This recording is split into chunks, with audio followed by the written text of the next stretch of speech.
जय श्री सीताराम मित्रों।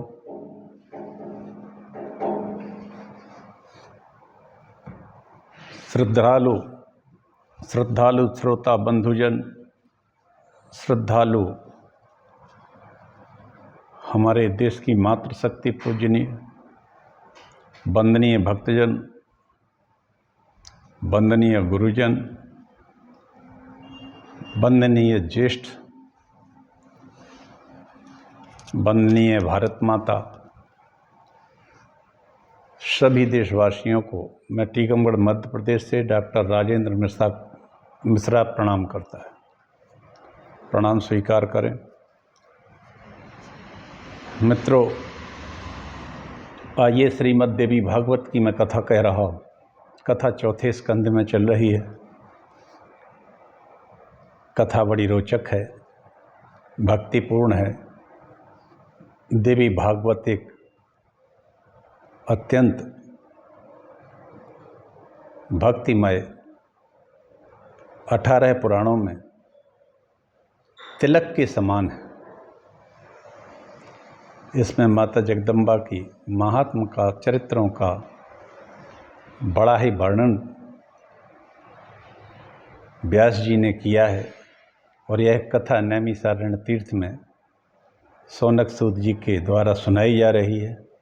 हम सब मानसिक रूप से नैमिषारण्य तीर्थ चलें।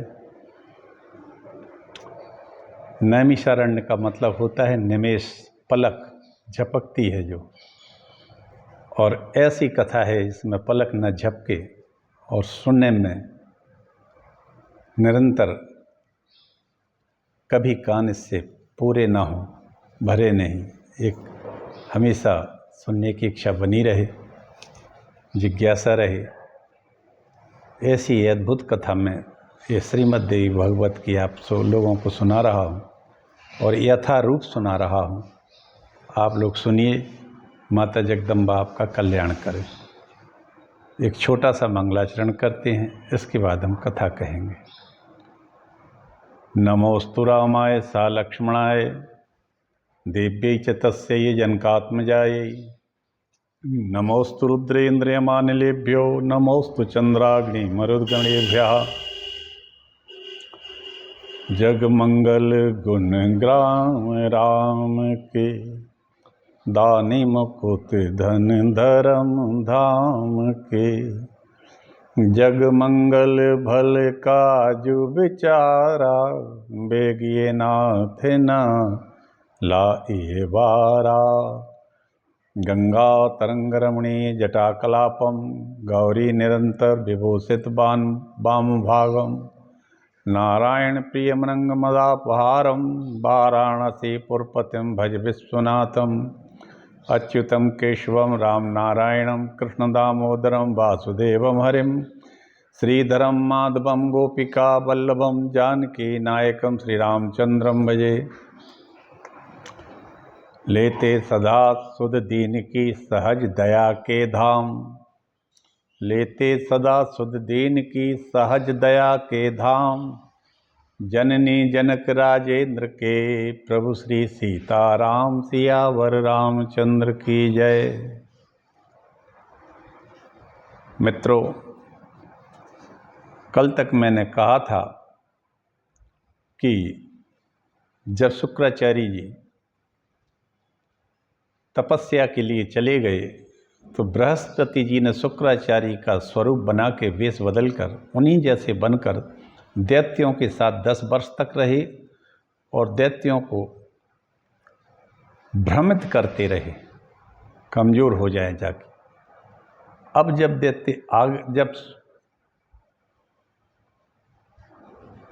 शुक्राचार्य जी आ गए तपस्या और वरदान लेके, तो अब उन्होंने देखा कि ये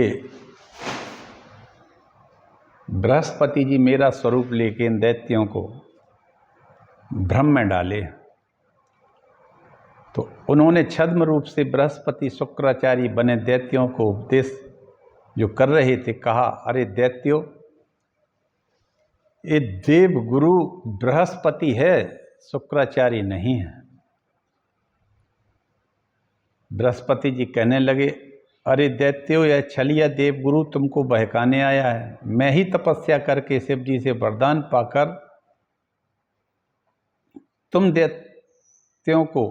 तुमको देवताओं पर शीघ्र विजय दिलाने का प्रयास कर रहा हूं। तुम इसकी बातों में मत आना। असली शुक्राचार्य ने दैत्यों को अनेक प्रकार से समझाया, परंतु दैत्यों ने देव माया से मोहित होने के कारण उनकी बातों पर ध्यान नहीं दिया। उल्टे उनसे कहा कि ये तो नकली शुक्राचार्य है, हमारे गुरु हैं। इन्होंने ही हमको 10 वर्ष तक निरंतर शिक्षा दी है। तुम धूर्त जान पड़ते हो, यहाँ से चले जाओ। तब दैत्यों से अपमानित होकर शुक्राचार्य, जो वास्तव में शुक्राचार्य थे असली वाले, वो गुस्सा में और क्रोधित होकर वहाँ से चले जाते हैं। और शुक्राचार्य ने श्राप भी दे दिया कि नष्ट बुद्धि वाले दैत्यों, तुम्हारा शीघ्र ही पराभव हो जाएगा। शुक्राचार्य से दैत्यों को शापित करा के जब शुक्राचार्य ने इस तरह से श्राप दैत्यों को दे दिया, तो श्रापित करा के देवगुरु बृहस्पति ने देवराज इंद्र से सारा भेद बता दिया। देवराज इंद्र से जाके बृहस्पति ने कह दिया कि हमने शुक्राचार्य के द्वारा श्राप दिला दिया है। तब ये देवता युद्ध की तैयारी करके सभी एक साथ मिलकर दैत्यों से युद्ध करके निकल पड़े। दैत्यों ने वहाँ नकली शुक्राचार्य बृहस्पति को जब नहीं पाया तो सोच विचार कर कहने लगे, वंचयित्वा गताः पापो गुरुः कपट पंडिताः। वह पापी और कपट कार्य में प्रवीण देवगुरु हमें ठग कर चला गया है। अपने साथ बड़ा धोखा हो गया है। और कहने लगे, मन मैलो तन उजरो बगुला को शोभेश,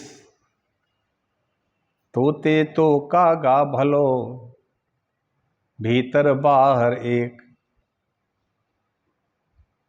अतः हमें अपने गुरुदेव शुक्राचार्य को किसी भी प्रकार से प्रसन्न करना होगा। तब सभी ने विचार विमर्श करके एकजुट होकर प्रहलाद जी को आगे करके शुक्राचार्य के पास जाकर उनके चरणों में प्रणाम किया। शुक्राचार्य क्रोधित होकर कहने लगे, तुमने उस बृहस्पति की बातों में आकर मेरी अवहेलना की और मेरा अनादर भी किया। उसके कारण आप लोगों को सब कुछ आपका छिन गया है। अब तुम उसी कपटी बृहस्पति के पास चले जाओ। तब प्रहलाद जी ने दोनों चरण पकड़ लिए शुक्राचार्य के, क्षमा मांगी, अनेक प्रकार से विनती की। तब शुक्राचार्य कहने लगे, तुम भयभीत मत हो। जो प्रारब्ध होता है, जो प्रारब्ध के बस है, प्रहलाद वही होता है। अवश्यम भाविनो भावा प्रवन्ति शुभा शुभा, देवम न चान्यथा कर्तुम क्षमा कोपि धरातले। निश्चित रूप से होने वाली शुभ और अशुभ घटनाएं होकर रहती हैं मित्रों। शुभ जब समय आ जाता है तो हर अनुकूलता हो जाती है, और अशुभ समय में अशुभ घटनाएं होकर रहती हैं। इस तरह धरातल पर कोई भी प्राणी इस प्रारब्ध को टालने में समर्थ नहीं हो सका, ऐसा शुक्राचार्य ने कहा। गोसाई जी कहते हैं, हो एहि वही जो राम रचि राखा, का करी तर के बड़ा वह साखा। शुक्राचार्य जी कहने लगे, हे दैत्यो, समय के फेर का खेल है। इस समय तुम लोग क्षीण बल वाले हो गए हो। अतः एक बार तुम देवताओं को से पराजित होकर तुम लोगों को पाताल में तो जाना पड़ेगा। आगे आने वाले सावर्णी मनवंतर में तुमको अपना पुनः वैभव प्राप्त हो जाएगा। हे प्रहलाद, उस समय तुम्हारा पौत्र बलि इस पृथ्वी का शासक बनेगा, तीनों लोकों का, पृथ्वी का नहीं।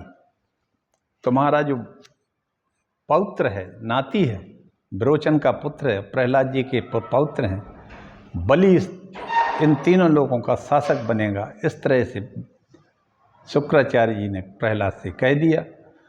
प्रहलाद दैत्यों से विचार विमर्श करने लगे और युद्ध करने पर विजय संभव नहीं है, परंतु दैत्य कहने लगे कि दैत्याधिपति, पराजित होकर रहना तो मृत्यु से बढ़कर कष्टकारक होता है।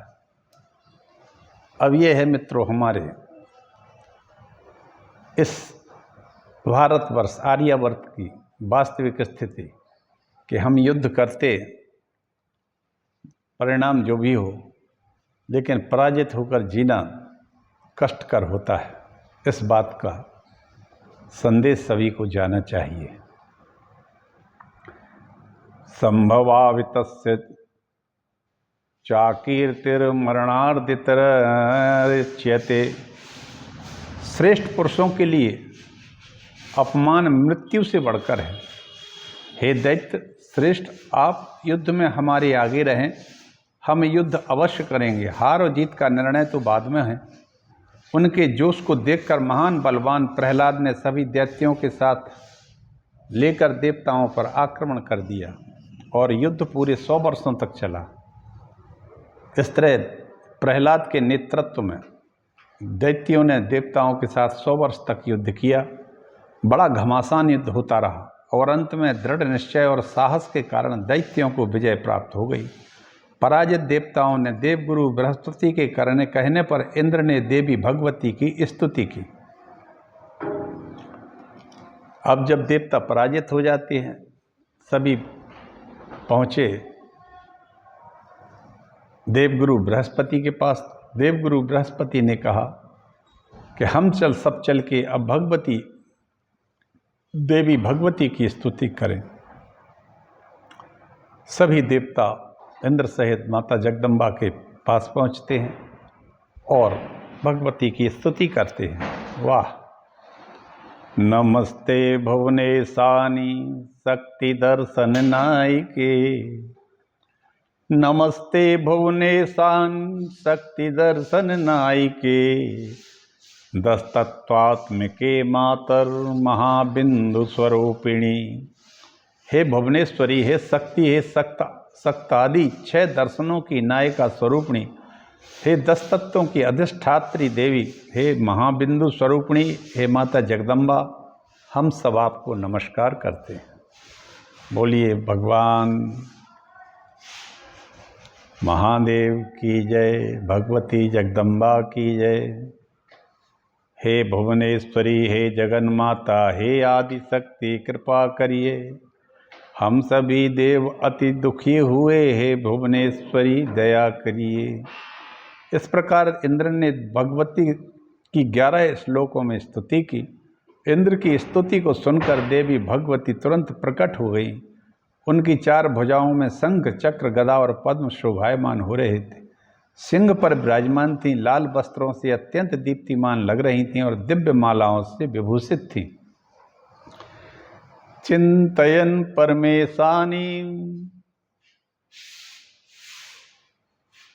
सताक्षीं जगदीश्वरीं, चिंतयन परमेशानी सताक्षीं जगदीश्वरीं, पंचकोशांतर्गतां पुच्छ ब्रह्म स्वरूपिणीं, रक्तांबर परिधानां करुणारसागरां।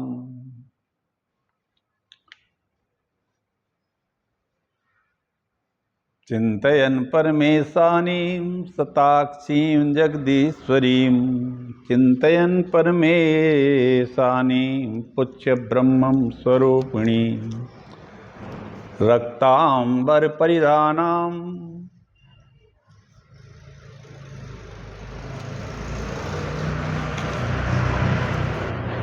करुणारसागरां, नानायुद्धरामम्बां जगत्पालं तत्परां, चिंतयन परमेशानीं जगत्सताक्षीं जगदीश्वरीं, पंचकोशांतर्गतां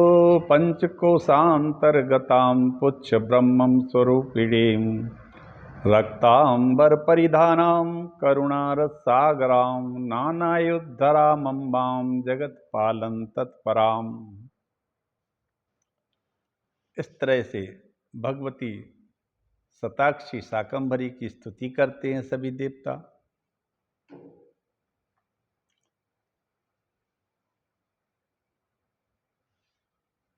सिंह पर विराजमान थीं, लाल वस्त्रों से अत्यंत दीप्तिमान लग रही थीं और दिव्य मालाओं से विभूषित थीं। इंद्र से कहने लगी, भगवती देवेंद्र, आप लोग निर्भय होकर जाओ, मैं आपका हित करने के लिए आ गई हूँ। ऐसा कहकर के सिंह पर सवार भगवती दानवों की ओर चली। उनको आता देखकर प्रहलाद आदि दैत्य भयभीत होकर के उनकी स्तुति करने लगे। जब ऐसा कह के देवताओं की स्थिति से प्रसन्न होकर भगवती ने कहा, मैं देखती हूँ उन दैत्यों को, तो वो जैसे चली तो देवराज इंद्र के कहने पर जब वो दैत्यों की ओर चली तो प्रहलाद जी ने देखा तो सभी दैत्य भयभीत हो गए और उनके चरणों पर गिर पड़े, स्तुति करने लगे। नमो देवी महामाये सर्वेषां जननी स्मृता, को भेद अस्तौ देवेषु दैत्येषु स्वकृतेषु च। वाह, क्या बात है! प्रहलाद ने स्तुति की। ओम नमो देवी महामाये सर्वेषां जननी स्मृता, को वेद अस्तौ देवेषु दैत्येषु स्वकृतेषु च। हे देवी महामाया, मैं आपको नमस्कार करता हूँ। आप तो जगत की जननी हैं, चाहे दैत्य हों या देवता, आपके द्वारा ही सब पैदा किए जाते हैं। तब देव और दानवों में भेदभाव आपको शोभा नहीं देता। इस तरह से प्रहलाद जी ने बड़ी सुंदर स्तुति की माता जगदम्बा की। क्या कहे, प्रहलाद तो भक्त थे, ज्ञान के भंडार भी थे। वो कहते हैं पुत्र अच्छे हों या बुरे हों, परंतु माता भेदभाव नहीं करती है भगवती। हे माता, आप हम दानव भी तो आपके ही पुत्र हैं। दानवों में और देवताओं में आपको समान भाव रखना चाहिए। हे माता, हम देवताओं से सदैव से विमुख रहे हैं, हमेशा युद्ध होते रहे हैं। हे माता, आपने पालनकारी को विष्णु को नियुक्त किया था। आपने पालन के कार्य में विष्णु को नियुक्त किया था, परंतु उसने समुद्र मंथन के समय लोभवश लक्ष्मी को स्वयं ले लिया था। उसी की इच्छा से पराजित कामधेनु और ऐरावत हाथी भी इंद्र आदि को दे दिए गए थे। हे माता, विष्णु ने निरपराध राहु को का भी सिर काट डाला। हे माता जगन माता, आप सोच विचार कर जैसा उचित समझें करें, चाहे हमारा संहार कर दें या हमारी रक्षा करें। इस प्रकार प्रहलाद जी ने 64 श्लोक तक 31 श्लोकों में स्तुति की। प्रहलाद जी की स्तुति से प्रसन्न होकर भगवती कहने लगी, हे दानवों, इस समय आप मेरी आज्ञा मानकर पाताल में जाकर आनंद से निवास करो। समय आने पर पुनः पृथ्वी पर आकर आनंद से रहोगे। भगवती के द्वारा कहे गए शब्दों को सुनकर अपना समय विपरीत जानकर दैत्य प्रहलाद के साथ पाताल में चले गए। आज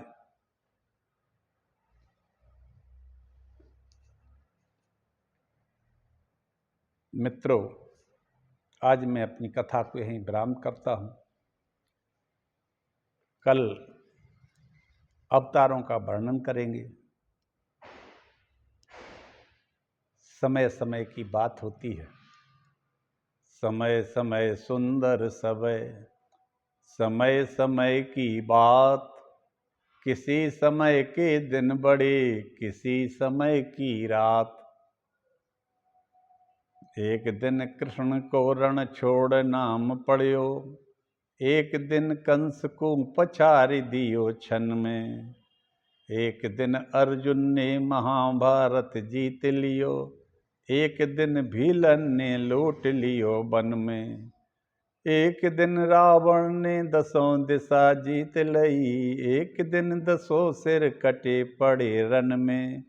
ऐसे नर ज्ञानी तू काहे पै गुमान करे, ऐसे नर ज्ञानी तू काहे पै गुमान करे। सूरज की 3 गति होए एक दिन में, सूरज की 3 गति होए एक दिन में।